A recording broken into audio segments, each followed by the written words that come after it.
Limbdi Sayla highway પર આવેલ છાલિયા તળાવ નજીક આધેડ મહિલા કાર સાથે ભટકાતા અકસ્માત સર્જાયો હતો।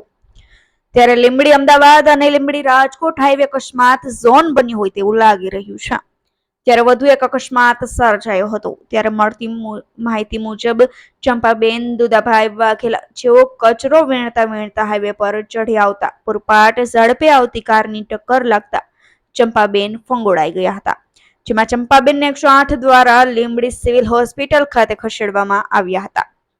ત્યારે ચંપાબેનને પગે અને માથાના ભાગે ગંભીર ઈજા હોવાથી પરિવારજનોનો સંપર્ક કરી વધુ સારવાર અર્થે અન્ય હોસ્પિટલમાં ખસેડવામાં આવ્યા હતા। ત્યારે લીંબડી નેશનલ હાઈવે પર અકસ્માતોનો સિલસિલો યથાવત જોવા મળી રહ્યો છે।